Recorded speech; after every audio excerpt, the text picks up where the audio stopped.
everybody who's made this so far a great event. You know, both of these groups have been around for 70 plus years, and I think as you heard this morning, Vanessa is the first woman president of the Builders Association. Big round of applause again for Vanessa.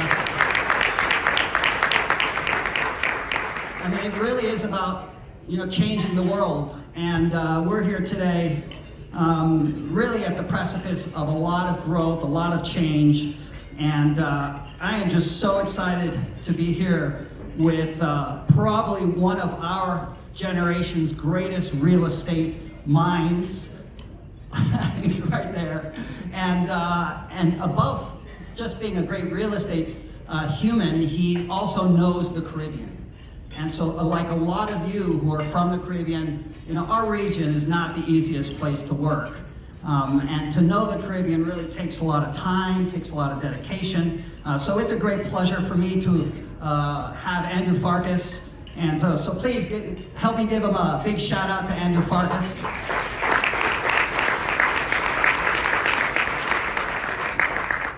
His bio is like 15 pages, but I'm just going to do 2 paragraphs if that's okay.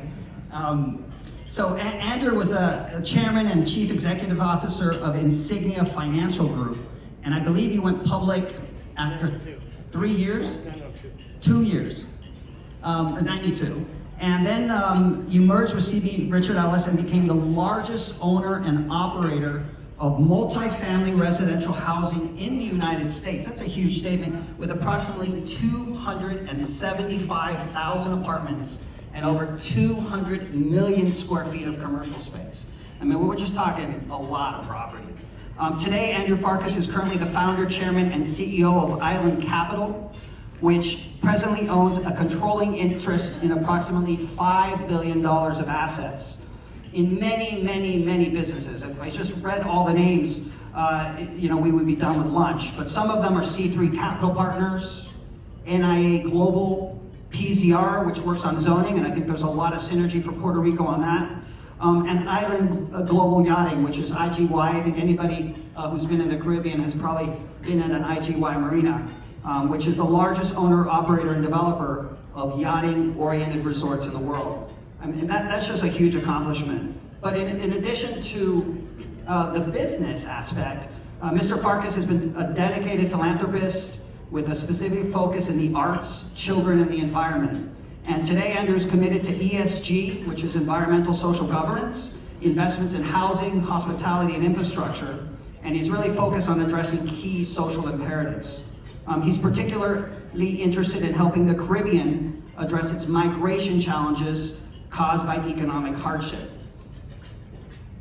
As we sit here today, I think some of the lessons are about how are we going to do this better, not just for Puerto Rico, but for the rest of the Caribbean, right? It's a question of a social equity, creating a better place for all of us. And so I guess I'd like to open this up. Andrew, just tell us a little bit about, you know, how you got involved in the Caribbean and, you know, what you like about it. Well, thank you. Thanks for having me here. Before I start, I'd just like to introduce a couple of the people from our organization in the audience. Alan Rogers, who is in our New York Fund and on our investment committee. Prime Minister Alan Chastanet just completed his term as Prime Minister of St. Lucia, who is the Chief Investment Officer and CEO of Island Caribbean Fund. Who else is here? Bob Lieber, who is Managing Director of Sales and Marketing, and Greg, you've already met. And I admire your longevity in relationships. I have a very long-standing relationship here too. My girlfriend Jenna, and we've been together for a year. So, so for both of us, that's an accomplishment. So I actually grew up in the West Indies. I spent until I was about 10 years old, spent the better part of my time living in a small parish outside of Ocho Rios in Jamaica called St. Anne's Bay, which was an interesting place for someone like me to grow up, but that's where I grew up. So you know, I have my background in the islands and island culture, island governments, and things like that. It continued throughout the entirety of my life. We've spent a lot of time through Island Global Yachting, which was started literally by scratch in like I let's see, 2000, so it's been a 20-year adventure so far. A 20-year struggle, that's probably a better way to describe it, because we're in just about every Caribbean jurisdiction and around the world, in the Mediterranean and otherwise. But you get to know a lot about the way in which business is done here. And what many people don't understand is that in the Caribbean, almost no matter where you are really never more than a guest, right? And you have to conduct yourself as a guest and appreciate and respect the cultures and the peoples and the governments and the way in which things are done. And when we talk about things like ESG, we have to remember that the diaspora, particularly in the West Indies, there are more Puerto Ricans that live in New York and the United States than actually live in Puerto Rico. Same thing with the Dominican Republic, same thing with Jamaica, et cetera. So to the extent that we as a community are able to invest in infrastructure and other types of projects that can actually create repatriation of people to their homes, because a lot of people leave their homes in the islands to go to the United States to make money to send home. Wouldn't it be great if we could recreate the infrastructure at home so people could stay home, make solid livings at home, support their families at home, and be with them? Now, that type of program, I think, long-term, addresses the social imperative, and it's good for everybody, the trickle-down effect and otherwise, socially, economically, that's where we should be looking. And that's what we're focused on right now in this region of the world. That's huge. I mean, we all know that in Puerto Rico, we lost about 500,000 people over the last decade. Today, we heard for the first time that that leak has stopped, and there's actually been a net immigration now back to Puerto Rico, which is great news, but this has happened all over the Caribbean throughout the hurricanes, 2017, 2019 with Dorian. I mean, what are you seeing in terms of that immigration? I mean, obviously hurricanes started with people leaving, but is there an economic basis behind people leaving as well? Well, first, I also forgot to introduce one of my favorite partners, our partner in Puerto Rico, Fede Sanchez Ortiz, sitting back there, who I hadn't spoken to in like 2 years. I'm sorry. I think it's very simple, right? People have to go where the money is, right? Where they can make a living. And in truth, we had 2 back-to-back Category 5 hurricanes. A lot of the gringos who owned hotels and things took the insurance money and ran away. A lot of our communities and governments were unable to navigate the impossible halls of the federal government of the United States. So we're unable to unlock funds from the IMF and the IDB and the World Bank and FEMA and the offices of Chuck Schumer and otherwise. As was pointed out earlier today, I think on the last panel, there's tens of billions of dollars locked up in there that have been, it's difficult to get them out, because what the federal government wants to see first is they want to see an actual project plan with some private equity and financing in place. And what you also heard is that FEMA and everybody else, their business plan is they want to reimburse. They don't want to advance. And so one of the things that Island has done over the years is we have managed and restructured and bought and sold north of $250 billion of various different types of financing instruments. That's really our largest business. We've sort of earmarked right now about $5 billion of equity and otherwise, specifically to focus on the region. So what we're looking for is entrepreneurs and builders and contractors to back, where we can help to unlock the resources in the United States and the federal government, because we have those relationships. And the principals of this endeavor are myself and Prime Minister Chastity, Richard Carrion, who, as I'm sure most of you know, is chairman of Banco Popular, and Mark Anthony. I'm sure everybody here knows Mark, but Mark is one of our principals too. I actually spent the last 2 nights with him. He has a new girlfriend. That's the more important thing there is to know. Otherwise, he would actually be. So you said that Mark was going to be here, but he had a prior commitment, and I thought it was some kind of business. He was going to be here. We had 2 concerts in a row a couple nights ago at 9,000 feet. That takes a lot out of him. Excuse me. And he got a new girlfriend, so that's more important than me. What do you want me to say? But Mark is very committed to this, really throughout the entirety of the Caribbean. But he's also, obviously, his heart is in Puerto Rico and the Dominican Republic. So he's asked us to focus hard here first.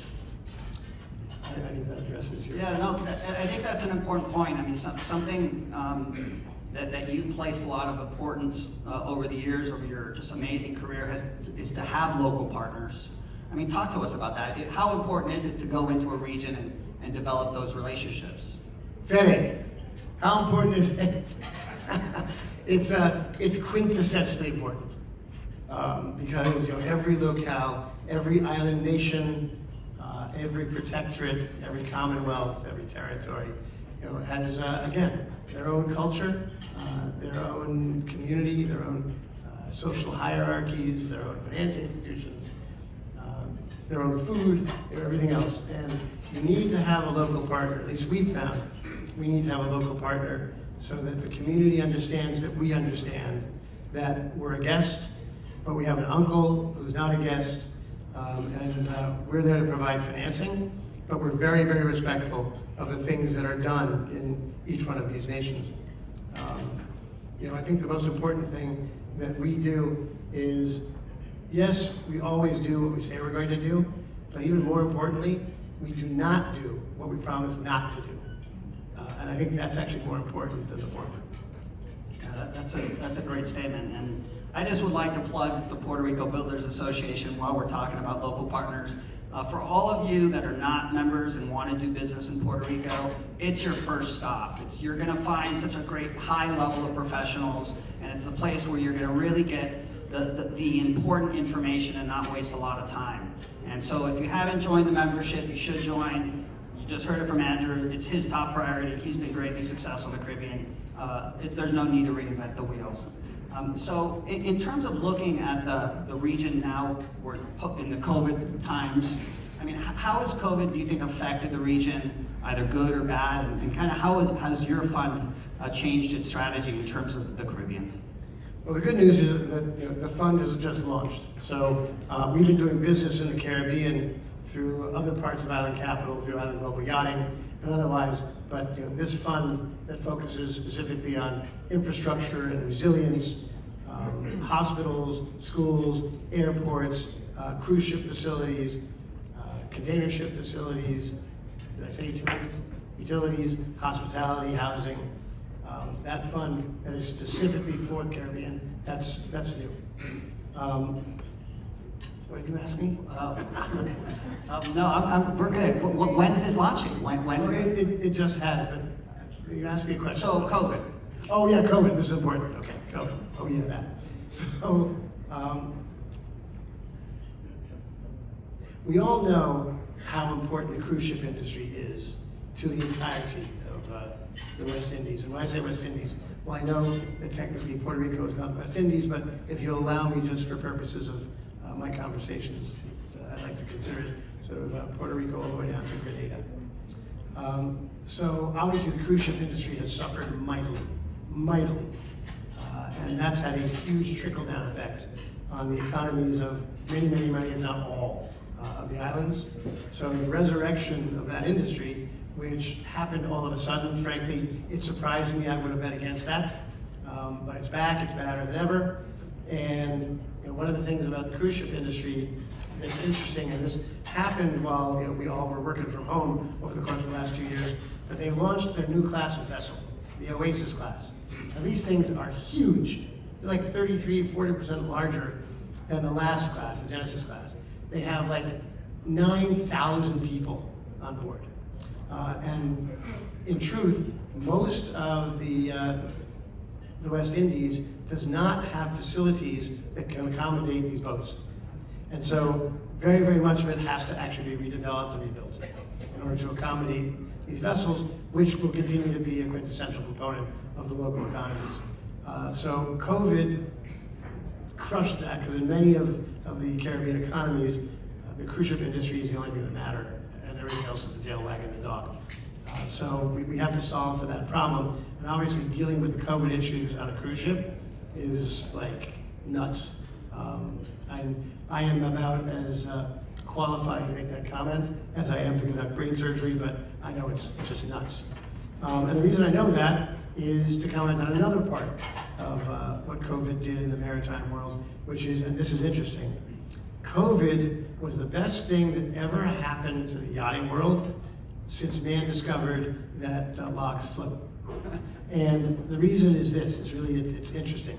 So first, 3 years ago or so, the used yacht market, you could not give away a boat. The larger it was, the less likely it was to resell. Secondary market was a disaster. Today, you cannot buy one for love nor money.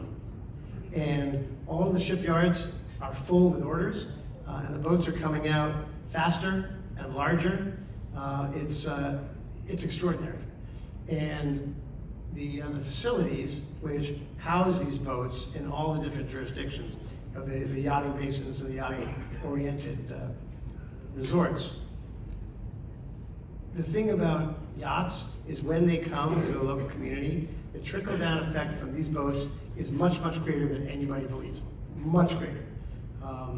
There's all kinds of jobs in maintenance and refitting and cleaning.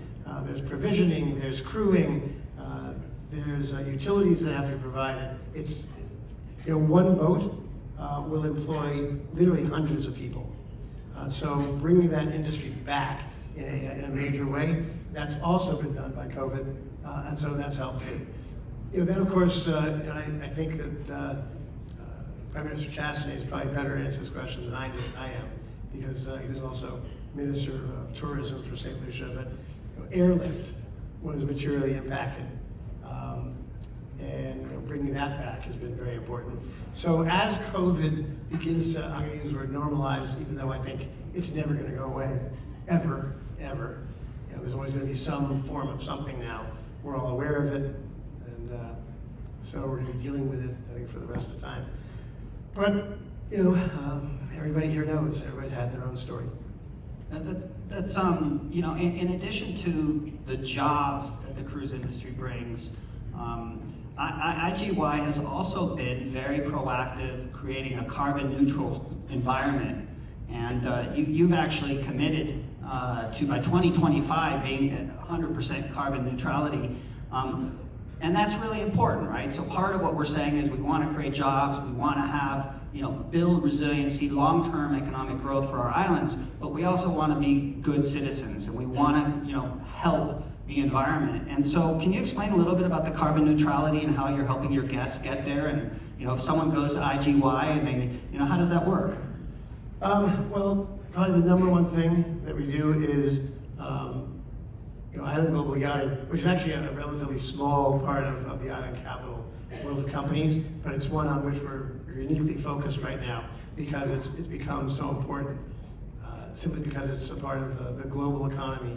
It's the only global network that exists out there, and all the big boats want to go there, except for the Russian ones, of course, that are being taken away and put someplace else. But these vessels are not permitted to run their generators or their motors when they are in these facilities. They have to take power from the local utilities. They can't run their water plants. Basically, they can run things that are electric, but nothing that is diesel powered. So they got to shut down their generators. They got to shut down everything else that creates any kind of mess. We encourage them to utilize as much sun energy as they possibly can. So, for example, these boats they have to be washed down twice a day because of the salt, right? And they use local water as opposed to water they generate through their desal plants to wash them down. On and on. Most of this is just common sense. So, there's a lot of people out there that, want to, build resilient infrastructure, resilient communities. They want to, be proactive. As an investor, when you see a deal come to you and there are elements in it that are, ESG related elements, how important is that for you? Do you guys, look at it and go, okay, that's fine, or do you actually make decisions, go, no-go decisions based on that? We're very committed to ESG. And one of the reasons we're so committed to ESG is, A, it's just appropriate. We have enough stuff that are jeopardizing the world right now. I don't need to talk about them. Could happen in a second. Keep your eyes up. But focusing on social issues and environmental issues, et cetera. If we don't do so, I think we're in for a tremendous amount of trouble. I don't know about you guys, but I have some kids, and I'd like them to have a world to live in that is better than ours.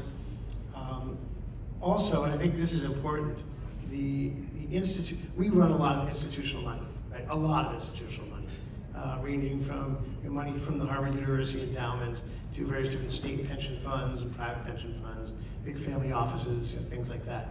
And I think it's important for the world to know that they too are committed to ESG types of investing. And so when they commit to us, one of the things that they want us to do is to make ESG a part of the decision-making process when we approve or decide not to approve any endeavor. Yeah, I mean, this is revolutionary, guys. I think that if going forward, we all have this responsibility, and if the capital is already saying, look, this is important to us too. I think BlackRock recently made a statement that was similar to what you just said. Then I think from us on the development side, we have to really get going on it. And I guess when we talk about social equity, ULI has always had social equity. Scott, you live it. What does that mean to you? I mean, it's not social equality, but it's social equity. What does that mean to you as a finance guy? With respect, to us, that's sort of a distinction without a difference. Okay. Right? So, there are communities that have just not had the opportunity over, one can certainly say centuries, to obtain the same types of benefits that others have. And I believe fervently that if we're able to provide that kind of opportunity in the United States, I heard one of the gentlemen, excuse me for not remembering his name, who was on the panel before this. He was talking about problems, the biggest challenge being labor in redevelopment in Puerto Rico. I get that. But what that means is that there should be sufficient demand for labor in Puerto Rico such that it's able to compel Puerto Ricans who move to the US, to the continental US, to get jobs to come home and do the work there. So, if the economic benefit of coming home is at least as good as the economic benefit from being away from home, I think that that's how you solve your labor problem. In addition to which, I've heard rumors that the tax burden in Puerto Rico is just not as much in the continental US. So, there's a million reasons to do that. But first and foremost, we have to provide the opportunity. And the truth is, if we're able to do that on a micro basis, sort of island by island, community by community, that will benefit the island, it will benefit the people, it will benefit their families, and it will benefit the diaspora that still stays on the other side of the water. Well, I think we only have a half hour. We're basically coming to the end of it. Does anyone have any questions that you'd like to ask Andrew? No? All right. Well, I'll just ask the final question. If you could wave your magic wand, you've seen the world, you've had so many different businesses. What would for the Caribbean region, what's your magic wand to fix, what would be the top thing that you would say, hey, Adam, this is where I'd like to see fixed? I'd like to see everybody fed. I'd like to see everybody have a roof over their head. And I'd like to see everybody get an education. I think we can drop the mic. So thank you very much, Andy. This was really great.